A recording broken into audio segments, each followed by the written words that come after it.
रात के अंधेरे में इंटरनेट पर एक वीडियो लीक होता है और पूरी दुनिया सन्न रह जाती है। वीडियो में इजराइल के राष्ट्रीय सुरक्षा मंत्री इतामार बेन गवीर गाजा जा रहे सहायता जहाज से हिरासत में लिए गए कार्यकर्ताओं के साथ जानवरों जैसा सलूक करते दिख रहे हैं। इजरायली झंडा लहराकर वे उनका मजाक उड़ा रहे हैं। पूरी दुनिया इस पर थू थू कर रही थी, लेकिन असली यूटर्न तब आया जब डोनाल्ड ट्रंप के करीबी और अमेरिकी राजदूत माइक हकाबी ने सीधे सोशल मीडिया पर लिखा, ये फिलोटिला एक बेवकूफाना स्टंट है, लेकिन बेन गवीर ने अपने ही देश के सम्मान को ठेस पहुंचाई है। ट्रंप प्रशासन के किसी अधिकारी की तरफ से आया यह पहला सीधा हमला था। इस बयान के आते ही प्रधानमंत्री बेंजामिन नेतन्याहू और विदेश मंत्री गिदोन सार ने तुरंत बेन गवीर की निंदा कर दी। लेकिन यहाँ एक ट्विस्ट है। क्या सच में नेतन्याहू उन कार्यकर्ताओं के लिए परेशान थे जो गाजा जा रहे थे? मानवाधिकार एक्सपर्ट्स का कहना है कि इसके पीछे सिर्फ एक पब्लिक रिलेशंस यानी पीआर का खेल है।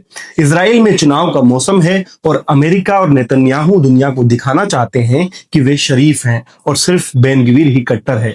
क्योंकि जो अमेरिका इजराइल को अरबों डॉलर की बिना शर्त सैन्य सहायता भेज रहा हो, उसके ऐसे बयान महज एक राजनीतिक दिखावा ही कहे जा सकते हैं। अमेरिका अपनों को खुली छूट देता है। इस कहानी का सबसे दिलचस्प मोड़ तब आता है जब हम अमेरिका के दोहरे खेल को देखते हैं।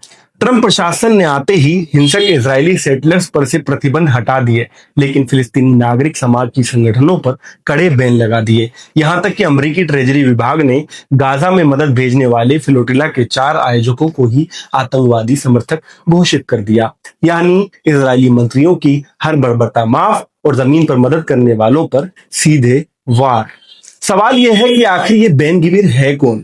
चलिए फ्लैशबैक में चलते हैं। साल 1995 में एक 19 साल का लड़का टीवी कैमरों के सामने इजराइल के तत्कालीन प्रधानमंत्री यित्जाक रबिन की कार का मोनोग्राम हाथ में लेकर लहराता है और कहता है, हम इनकी कार तक पहुंच गए हैं, जल्द इन तक भी पहुंच जाएंगे। ठीक इसके कुछ दिन बाद प्रधानमंत्री रबिन की हत्या कर दी जाती है। ये लड़का कोई और नहीं, इतामार बेन गवीर ही था।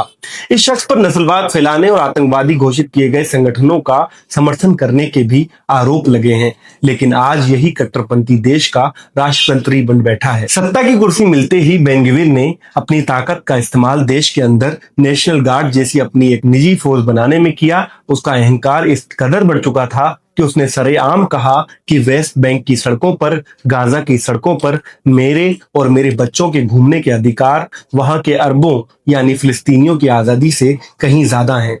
अलक्सा मस्जिद में घुसकर जबरन फिलिस्तीनी आवाम को उकसाना, फिलिस्तीनी आवाम को लेकर नफरत की बात करना और सरेआम उन्हें मारने की बात कहना